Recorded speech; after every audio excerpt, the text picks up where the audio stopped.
Megan Higgins. I am the Phoenix Program Coordinator with Brooksource.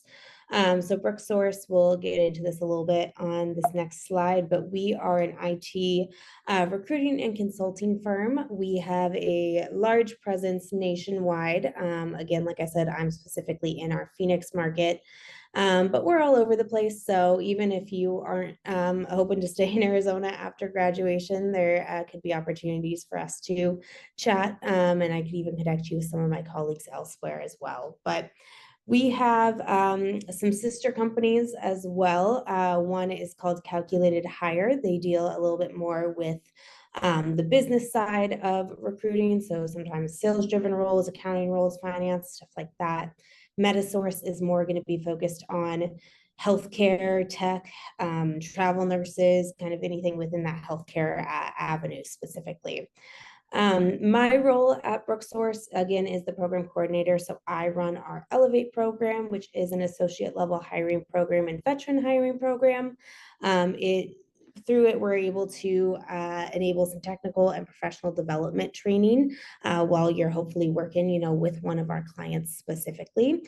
I'll get into that a little bit more in this next slide as well. But this below graphic is just a little bit about how to engage with us. So obviously an on-campus or virtual interaction is what we've got going on here. You can set up a conversation with me. We can do, resume reviews or critiques. We can prep for interviews, anything like that. Obviously, end goal is that hopefully we get you started with one of our clients as well. And I know that not everyone on this call might be, ready to graduate. You might still have a couple years later left, and that's totally okay. This content today will definitely be focused on everyone of all ages or majors or anything like that. But a little bit more details again into that Elevate program.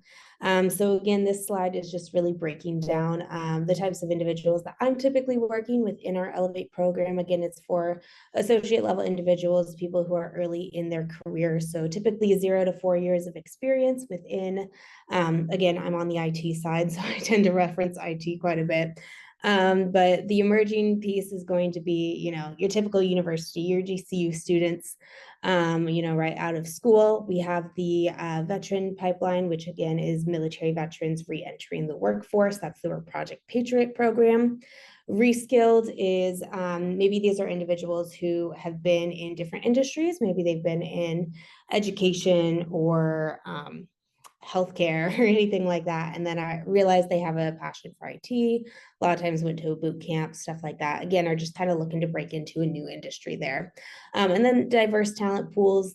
Obviously, these can all be kind of interchangeable with each other, but I have a lot of partnerships with different organizations like Society for Women Engineers, or just different networking groups throughout the world, or not throughout the world, throughout Arizona, I should say. Awesome, but we'll kind of move into the main bit of this presentation. So again, today we're chatting a little bit about how to choose a career based off of you. And this will be a little bit focused on kind of personality based and your skill sets based. So not sure if we sent out kind of a personality exam prior to. Troy, do you know if we ended up doing that? Yes, we did. We did send it out to everybody. I'm not sure how many people did participate in it, but it was sent out. Okay, perfect. Amazing. So if you did fill that out, we'll kind of go through it. If not, we can send it out afterwards as well. Again, you can rewatch this content a little bit later, but we sent out a free assessment for a DISC profile screening. This is something that my company actually uses a lot, and we've had a lot of content kind of about. So initially here, I'll just kind of explain a little bit more about what is DISC. So DISC is a personal assessment tool, again, used by so many people, so many companies. It's used a lot of times to help improve, teamwork, communication, and also just used as a self-assessment to understand a little bit more about yourself. So this is a lot of this material is coming from DISC specifically. So I think the assessment that we sent out, some of these names might be a little bit different. I think, for example, for C's, they have it as cautiousness or something like that, but it's all the same content there, just a couple different names. But again, we have it broken down between D, I, S, and C. So dominance, influence, steadiness, and conscientiousness is what ours is labeled down as. And we'll get into a little bit more about what each of those mean. First and foremost, though, this is again the why and the potential impact for why these tools and skills assessments are really, really cool. So again, from a company aspect, this is something that thousands of companies, Fortune 500 companies, nonprofits, small businesses are using. So raising your self-awareness, exposing yourself to potential personal blind spots about yourself, improving teamwork, helping you to understand how to best communicate with certain people who are kind of in a certain portfolio or a certain profile, I should say. This can make conflict more productive, help out with some of those internal conflict pieces, and then also increasing empathy and ability to connect with others. So getting into, again, the profiles and characteristics, we'll dive into these each a little bit more, but this was just a nice graphic here. So you can see this one on the right, I think might have been what the words were if you took that assessment. So cautious and steady, dominant and there. But again, these are just the main characteristics that we will float through as we continue to go.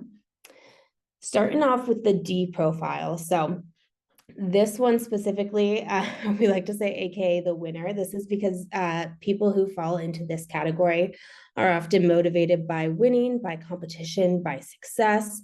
They're really going to prioritize, any action taking challenges or steps that they can take.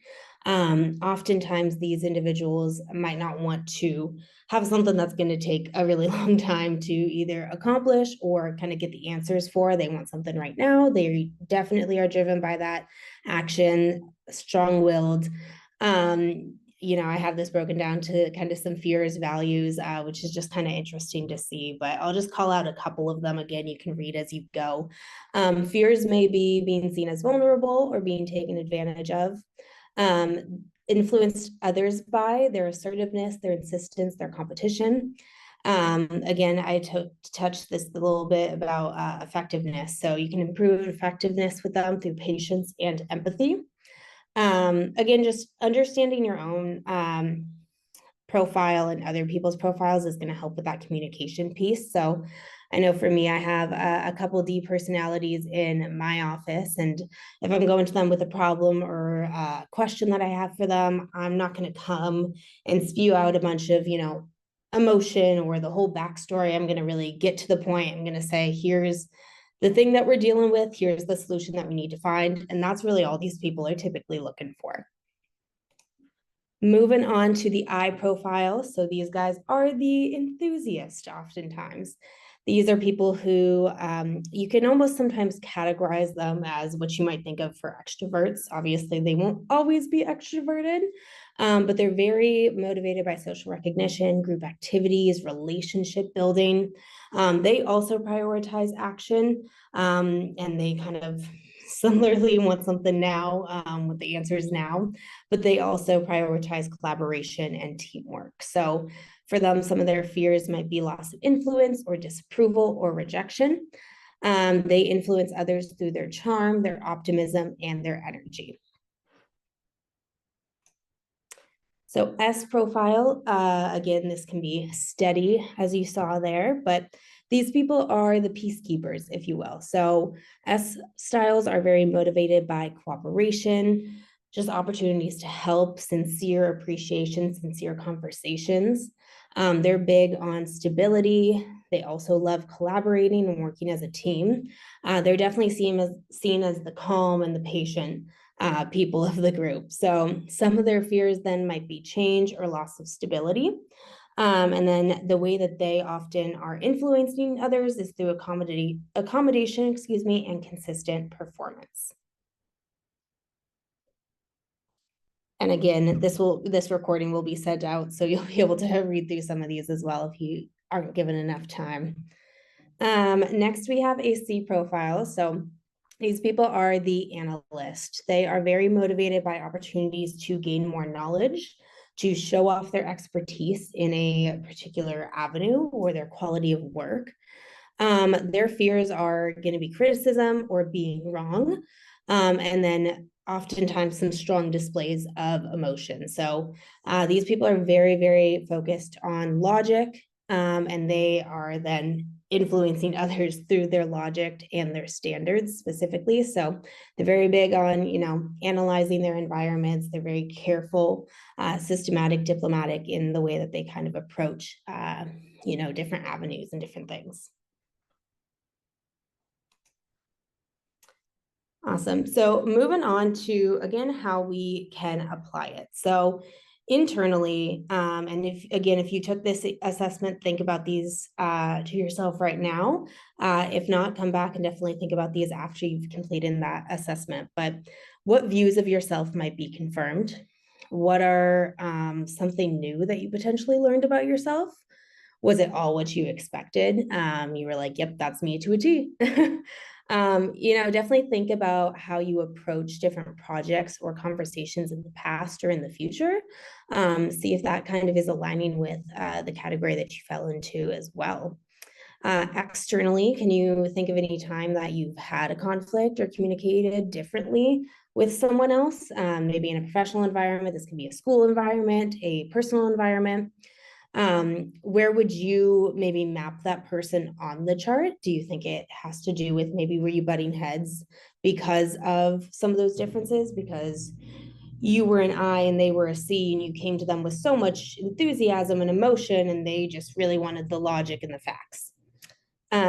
So these are kind of ways that you can pick up on some of those different cues, and then maybe use that in the future again.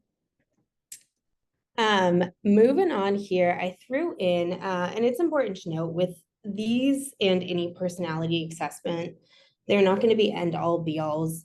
They are, just something again to understand yourself a little bit more. And this is also something that can change as you get older, as you have new values, as just life changes. But this was something that I kind of threw out here in terms of like industries or different types of roles that you might notice you see kind of a bulk of a certain letter operating a lot of times in those roles. So for D's, you might see them a lot in sales driven or startup roles. I's, you see a lot in sales driven roles as well, or startups, sports, retail, those are big for I's as well.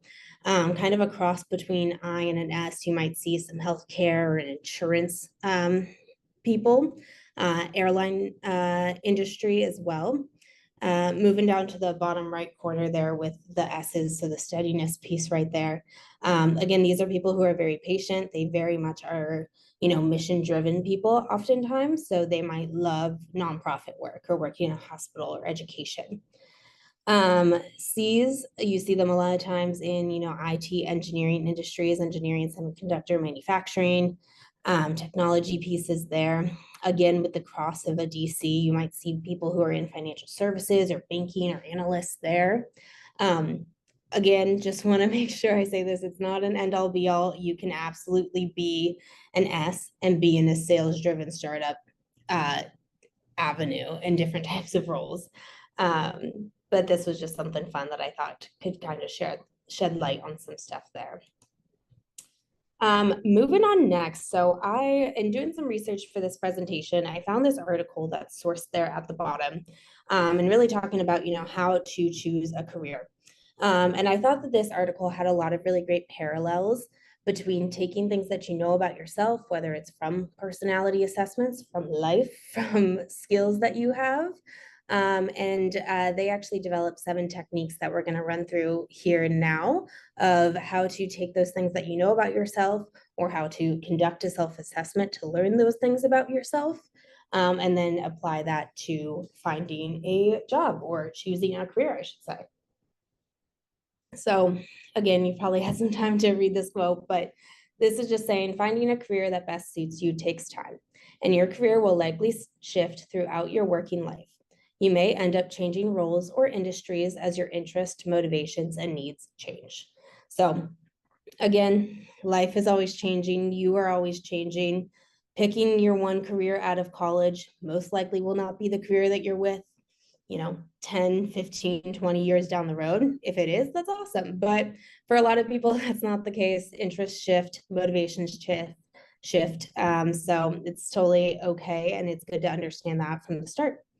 So going into that first technique, so first thing you need to do is, again, examine yourself. So here are a couple questions that you can think of as you, especially if you are getting closer to graduation, start thinking about some of these things and applying that to types of roles that maybe would work for you. So, what do you enjoy learning about? How do you like to spend your time? What's most important in your life right now? Maybe what do you see being most important in your life in 2 years? What are some of those priorities that you have right now? Which of your strengths do you enjoy most? Which of your skills are you most proud of? Again, so many questions that you can ask to really begin to examine yourself. These are just a couple that I pulled that I really liked. Second is reflect on your motivations. So salary, obviously that's going to be a motivation for you, especially getting out of school. It's good to understand like what your goals are in related to salary, or what growth opportunities might they have, what flexibility. Do you want a super great work-life balance? Do you want autonomy? Do you want all these benefits, everything like that? So reflect on those different motivations. That's going to be different for every single person on this call. And that's going to be different at every single different week of your life as well. Those can absolutely shift. Think about your long-term goals. So think about your perfect life. Do you want to spend time rising to the ranks at a major corporation, getting promotion after promotion after promotion, working the hours, get paid so much? Do you want a really great work-life balance, spending time with your family, your friends, having the ability to separate from work? Do you want to buy a house in 5 years? Again, everyone has different long-term goals. So it's good to focus on that even right now, so that you understand, maybe looking back, what careers can help you to get to that point. Again, use self-assessment tests. These are, once again, not an end-all be-all. These are used to help understand your underlying motivations, maybe some skills that you have. Just really, again, understanding yourself so that you can begin to apply some of that knowledge into future, into career, into all of those different avenues there.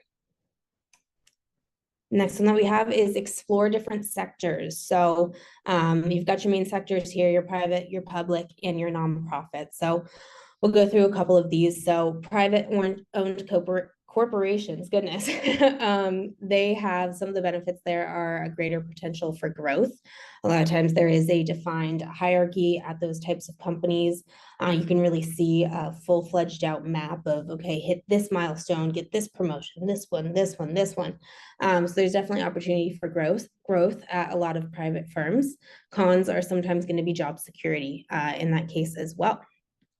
Public, this could be, local, state, federal government. A lot of times the benefits here are greater potential for stability. Cons, however, could be that salary suffers a little bit there, but it might be something that your salary is a little bit lower, but you have a good guaranteed job for as long as you want it. Nonprofit then, a great benefit of this is huge potential for meaning. You can really be in an environment where you're doing something you believe in, you trust, you're motivated about. Cons here, again, can be a lower salary and potentially less growth opportunities, especially if it is a smaller nonprofit. They might not have that hierarchy built out. They might not have necessarily new avenues to be promoted into. But again, you're having that greater potential for meaning there. So think about some of these pieces too. Next, of course, is exploring industries. So we touched on these a little bit before, but airline, IT, restaurant, healthcare, engineering, just there's a bunch of different industries out there. Actually, if you are ever curious, just search different industries or industries in your Google toolbar there, and there is a full-fledged list of a million different industries, it seems like. So there's no shortage of opportunities out there. And then the last one here is, of course, seek out your professional resources. So once again, little nod to the GCU Career Services team though, but they are a great resource for you guys, especially as you're trying to understand maybe a different career path or avenue for you. Talk to them. talk to recruiters. Little plug for me. You are more than welcome to set up a chat with me to kind of understand a little bit more about different opportunities that you might be interested in. Also, again, if you end up taking that DISC profile assessment later on and want to chat a little bit more about it, feel free to set up some time with me. Like I said, my company uses it a ton, so I have a ton of materials that we could go into a little bit more if you want to understand a little bit more about yourself and the profile you ended up in. Next is networking events, family or friends in the industry, and then LinkedIn. So these are all going to be great snapshots into different industries, into different roles, different just career avenues and longevity of pieces. You know, talk to your friends, talk to family or anyone that you meet out in the world, see what their thoughts are on their chosen career, how they like it, what their process was, you know, pick people's brain. It's going to help you to really understand a little bit more about yourself and maybe different avenues that you want to go in or don't want to go in. So that's the last that I have there. So tried to keep it fairly quick so that we could leave some room for questions. If any. Next question is, what tips do you have for changing careers? Honestly, this could be a whole topic here for sure, but I guess I know that it can always be a little bit daunting to switch careers, especially if you're giving up something that maybe you've known for a little while to something that is a little bit newer or scarier. So biggest tip is just don't let that diminish you from applying even to those roles. I think the biggest tip that I can give for changing careers is just get knowledgeable, you know, do research on the different industry, the different career that you're getting into maybe or wanting to get into. And just have a baseline understanding really of what you can do to really succeed in that type of role. Again, that's a great way that you can use some of your resources, whether it's recruiters, family, friends, people who have been in that new role, just to kind of hear things from their lens. But definitely we can go into more details on that one. If you do want to shoot me an email, if you have a specific circumstance or something like that, we can definitely chat a little bit more. Nope, that is all I have. Thank you everyone for joining. And yeah, please don't hesitate to reach out.